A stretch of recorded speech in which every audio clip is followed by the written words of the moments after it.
Game ہے وہ لگتی ہے کہ بڑی خطرناک ہے۔ ظاہر ہے اسرائیل یہ ہونے نہیں دے گا کہ پاکستان اس کے بالکل نیبر میں آ کے بیٹھ جائے، تو وہ کچھ بھی کرنے کے لیے تیار ہوگا۔ اور دوسرے عرب ممالک بھی فلسطین کو چاہتے ہیں کہ انڈیپینڈنٹ ہو، فلسطینیوں کو ملنے، تو وہ بھی کوشش کریں گے، تو وہ بھی پیسہ خرچ کرنے کے لیے تیار ہوں گے۔ اب وائٹ ہاؤس کی جو پریس سیکرٹری کیرولین لیوٹ، اس کے مطابق ٹرمپ جو ہے وہ سعودی عرب، متحدہ عرب امارات، قطر، مصر، اردن، ترکیہ، انڈونیشیا اور پاکستان کے نمائندوں کے ساتھ آج اجلاس کر رہے ہیں۔ جب یہ پروگرام آپ کے پاس آئے گا یا آپ دیکھ رہے ہوں گے تو شاید یہ اجلاس ہو چکا ہوگا، اور اس میں وہ ایک منصوبہ پیش کریں گے جس میں یرغمالیوں کی رہائی، جنگ کے خاتمے، اسرائیلی انخلاء اور جنگ کے بعد کے نظام پر بات چیت ہوگی۔ تو یہ جو میں نے آپ کو سٹوری دی ہے، یہ جنگ کے بعد کی سٹوری ہے، اس میں حماس شامل نہیں ہوگی۔ یہ امریکی خبر سا ایجنسی رائٹر کی میں نے آپ کو خبر دی ہے کہ ٹرمپ صاحب مسلم ملکوں کی فوج چاہتے ہیں، تو مسلم ملکوں کی فوج میں پاکستان سے بڑی طاقتور فوج کسی کی نہیں ہے۔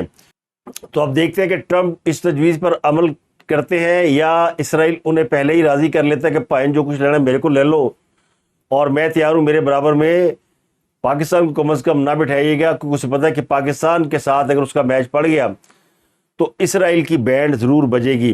اس میں ایک خطرے کی بات یہ ہے کہ اگر پاکستانی غزہ کا کنٹرول سنبھالتے ہیں اور سعودی عرب کی حفاظت پہ مامور ہوتے ہیں، تو پھر پاکستان کو اور پاکستان کے عوام کا کیا ہوگا؟ کیا میدان انڈیا کے لیے کھلا یا خالی نہیں چھوڑ دیا جائے گا؟ تو فکر ناٹ، اگر وہ ٹرمپ ہے تو یہاں پر حافظ جی ہیں جن کے پاس نیک نیتی بھی ہے اور ان کے پاس بھی آلٹرنیٹ پلان موجود ہیں۔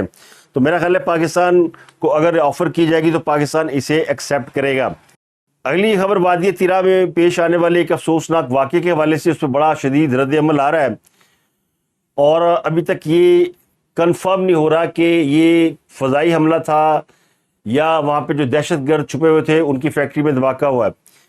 تو اسپیکر خیبر پختونخوا اسمبلی بابر سواتی نے وادی تیرا میں پیش آنے والے افسوسناک واقعے پر رد عمل دیتے ہوئے اعلان کیا ہے کہ کور کمانڈر 11 کور پشاور میں جو کور ہوتی ہے ان کے کور کمانڈر کو inspector general Khyber Pakhtunkhwa police کو اسمبلی کی بنائی ہوئی خصوصی کمیٹی کے سامنے طلب کیا جائے گا۔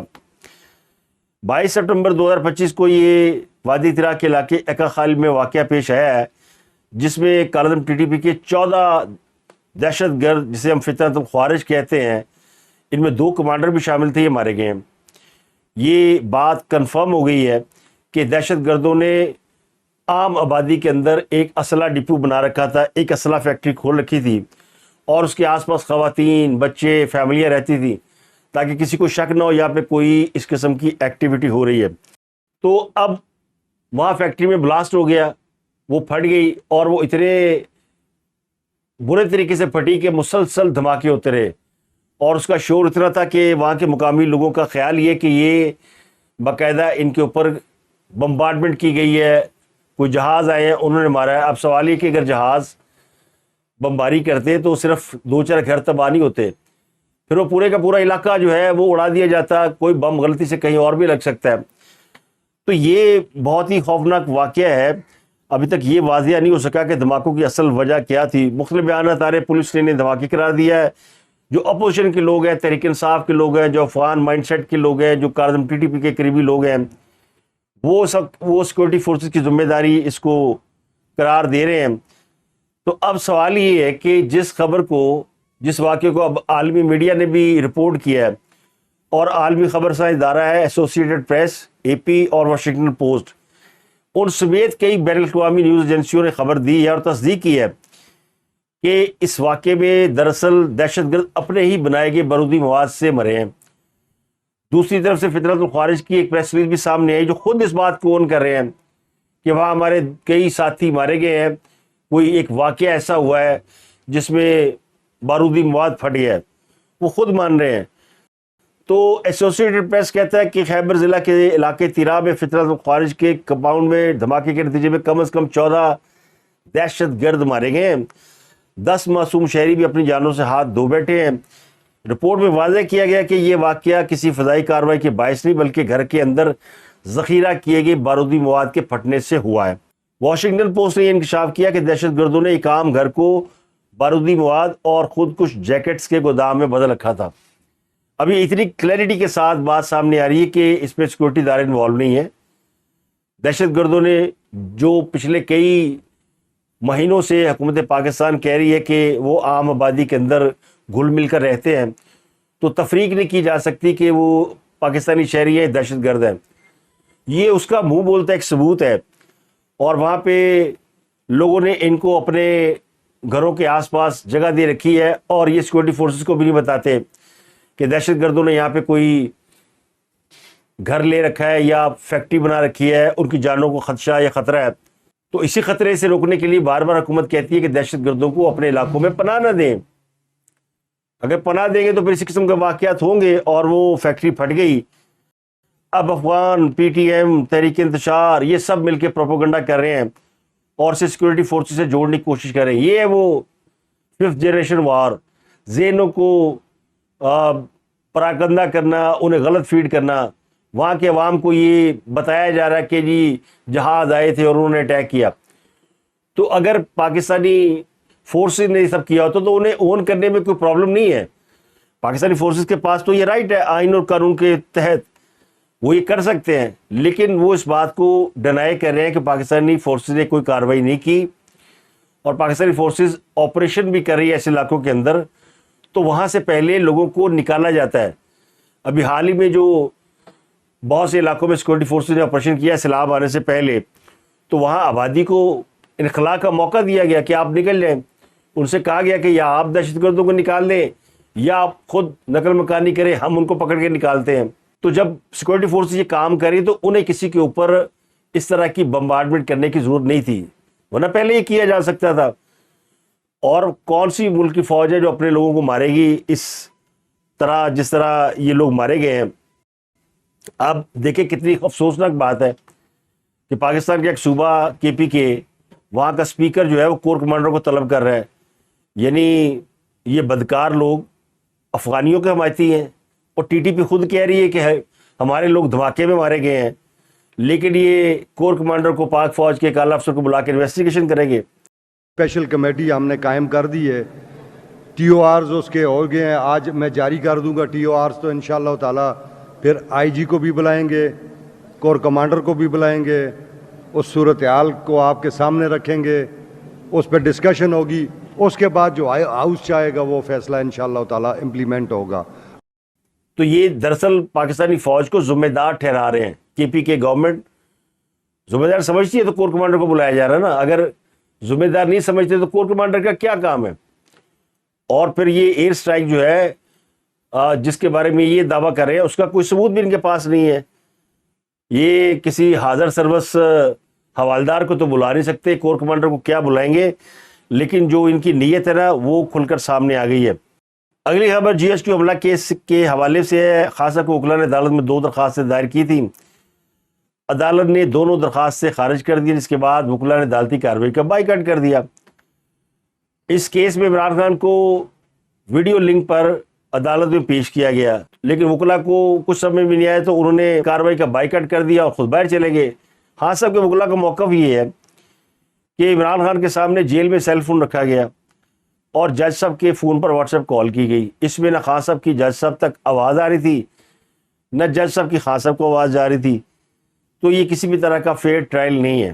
لیکن اس سے پہلے عدالت کے اندر جب پروسیکیوٹر اور وکلا صفائی دلائل دے رہے تھے تو اس میں عدالت نے کہا تھا کہ آپ کا پورا حق ہے کہ آپ اس کارروائی کو عدالت میں چیلنج کر دیں، لیکن جب تک ہائی کورٹ کو حکم جاری نہیں کرتی اس وقت تک یہ ٹرائل تو روکا نہیں جا سکتا. پچھلی بار عمران خان کو جب ویڈیو لنک پہ لیا گیا تو وکلا سے ان کی بات کرائی گئی، لیکن خان صاحب نے تقریر کرنا شروع کر دی. تو اس وجہ سے اس بار وہ جو ویڈیو لنک تھا نا وہ جج صاحب نے اپنے سامنے رکھ لیا موبائل کا، اور جنہیں گل کرنی کر لو، تاکہ خان صاحب کی جو خواہش ہے نا بھاشن دینے کی، میں نے پہلے کہا تھا وہ بھاشن دینے کے بڑے شوقین ہیں، تو وہ خواہش پوری نہیں ہوئی تو انہوں نے کر دیا بائیکاٹ. عمران خان نے 2 درخواستیں دائر کی تھیں اور یہ کہا تھا 19 ستمبر کی عدالتی کارروائی اور سی سی ٹی وی کیمروں کی فوٹیج فراہم کی جائے اور جیل ٹرائل منتقل کرنے سے متعلق ہائی کورٹ آرڈر تک عدالتی کارروائی روکی جائے. لیکن عدالت نے یہ دونوں درخواستیں منسوخ کر دی. دوران سماعت عدالت نے استغاثہ کے 8 گواہوں کے بیانات قلم بند کیے، جن میں ایڈیشنل ڈائریکٹر پیمرا نادر خان، ٹیکنیکل اسسٹنٹ FIA انیس الرحمان اور محمد عمران شامل ہیں۔ ڈپٹی ڈائریکٹر PID محمد طارق حسنین، وزیر سابق اسسٹنٹ کمشنر محمد عبداللہ ارشاد بھٹی اور سیکشن آفیسر وزارت داخلہ بلال احمد بھی گواہان میں شامل تھے۔ مجموعی طور پر اس کیس میں 41 گواہوں کے بیان ریکارڈ ہو چکے ہیں اور استغاثہ کے گواہان نے اپنی رپورٹ عدالت میں پیش کر دی ہے۔ عدالت نے آئندہ سماعت پر استغاثہ کے مزید گواہوں کو طلب کر لیا ہے، اور یہ بات جمع خاطر ہے کہ جب گواہ بیان ریکارڈ کرا رہے تھے تو عمران خان صاحب اس وقت تک ویڈیو لنک پر موجود تھے، ان کی موجودگی میں گواہوں نے اپنے بیان ریکارڈ کرائے ہیں۔ تو اب GHQ حملہ کیس میں ویڈیو لنک پر ٹرائل کو حاسب نے ہائی کورٹ راولپنڈی بینچ میں چیلنج کر دیا ہے۔ ایک اور اہم خبر عمران خان کے حوالے سے ہے کہ ہائی کورٹ میں عمران خان اور ان کی اہلیہ بشرا بی بی کی تنہائی میں ملاقات کی درخواست کی سماعت ہوئی۔ جسٹس ارباب محمد طاہر نے اس کیس کی سماعت کی۔ یہ درخواست جو ایک شہری شاہد یعقوب کی جانب سے دائر کی گئی ہے، تو درخواست گزار کی جانب سے جو وکیل پیش ہوئے انہوں نے یہ موقف اپنایا کہ قواعد کے مطابق ایک سال میں کم از کم 3 بار اسپیشل میٹنگ ضروری ہے۔ عدالت نے پوچھا کہ درخواست گزار کون ہے، بتایا گیا وہ بانی PTA کے فالوور ہیں۔ عدالت نے پھر پوچھا کہ کیا یہ تحریک انصاف کے کارکن ہیں، وکیل نے کہا نہیں جناب یہ صرف فالوور ہیں۔ عدالت کو آگاہ کیا گیا کہ اس کیس میں عمران خان، بشرا بی بی یا پاکستان تحریک انصاف کا کوئی کارکن اس میں شامل نہیں ہے، کوئی فریق اس میں شامل نہیں ہے، خود PTA بھی اس سے لا تعلقی کا اظہار کر چکی ہے۔ تو پھر عدالت نے اس پر فریقین کو نوٹس جاری کرتے ہوئے آئندہ ہفتے تک جواب مانگ لیا، لیکن جو ذرائع نے اس حوالے سے خبر دی ہے اور یہ میسج بھی آگے فارورڈ کر دیا گیا ہے کہ جیل قوانین کے تحت میاں بیوی ملاقات کے لیے جیل سپرنٹنڈنٹ کو براہ راست درخواست دے سکتے ہیں۔ اس مقصد کے لیے جیل میں فیملی روم کی سہولت ہونا ضروری ہے۔ اب چونکہ ڈیالہ جیل میں فیملی روم کی سہولت نہیں ہے تو اسی وجہ سے یہ پرابلم کریٹ ہوئی ہے، اور اگر جیل سپرنٹنڈنٹ روم ہونے کے باوجود انکار کر دے تو پھر ڈپٹی کمشنر کو درخواست دی جاتی ہے، وہاں سے انکار پر معاملہ متعلقہ ٹرائل کورٹ اور پھر اس کے بعد آگے عدالتوں میں جاتا ہے۔ اگر نہ ہوتی جائے کسی مرحلے پر بھی درخواست اگر ایکسیپٹ ہو جائے تو پھر گل بن جاتی، گل مک جاتی ہے۔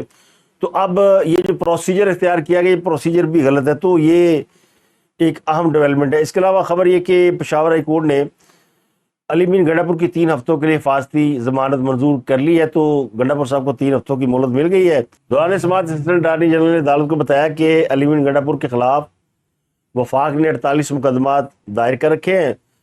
یہ رپورٹ مانگی گئی تھی کہ گنڈا پور کے خلاف کتنے مقدمات ہیں، تو پیش کر دی گئی۔ بتایا گیا کہ جناب یہ 50 ہونے والی ہے ان کی۔ اٹارنی جنرل کا یہ وزیر اعلیٰ ان کی درخواست نپٹا دیں، تو اچھا نہیں لگتا کہ یہ بار بار آئیں۔ FIA کے پاس بھی 2 انکوائری ہیں۔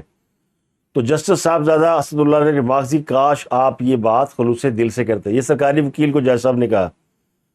تو ایڈیشنل ایڈوکیٹ جنرل نے بتایا کہ اینٹی کرپشن کی رپورٹ ابھی تک نہیں آئی۔ جسٹس صاحبزادہ اسد اللہ نے کہا کہ ہم وزیر اعلیٰ کو پیشی سے استثناء دیتے ہیں، ان کے وکیل پیش ہوں، ان کو آنے کی ضرورت نہیں ہے۔ تو ان کی سماعت 16 اکتوبر تک ملتوی کر دی گئی۔ اس کے علاوہ پشاور ہائی کورٹ نے الیکشن کمیشن کو روک دیا کہ وہ علی امین گنڈا پور کے خلاف کسی قسم کی کارروائی نہ کرے۔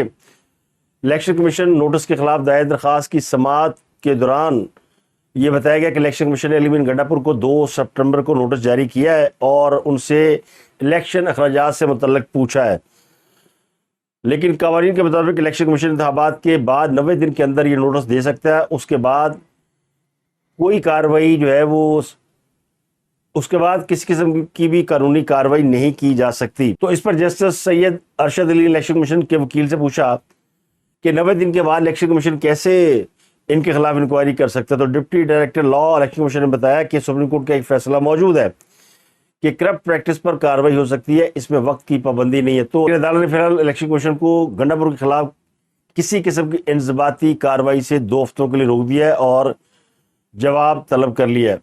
کل میں نے آپ کو خبر دی تھی کہ FBI نے ٹیکس نیٹ میں نہ آنے والے جولرز کے خلاف کارروائی کا فیصلہ کیا، تو اب اطلاعات یہ ہے کہ کئی شہروں میں جولرز کو نوٹس بھیج دیے گئے اور سب سے زیادہ بڑی کارروائی پنجاب میں جولرز کے خلاف کی جا رہی ہے، جن میں راولپنڈی، اسلام آباد، فیصل آباد اور ملتان کے جیولر شامل ہیں۔ ان سے ٹیکس معاملات پر وضاحت طلب کی گئی ہے۔ حالانکہ پاکستان میں سب سے زیادہ جیولر جو کراچی کے اندر ہے، لیکن FBI کے ذرائع کے مطابق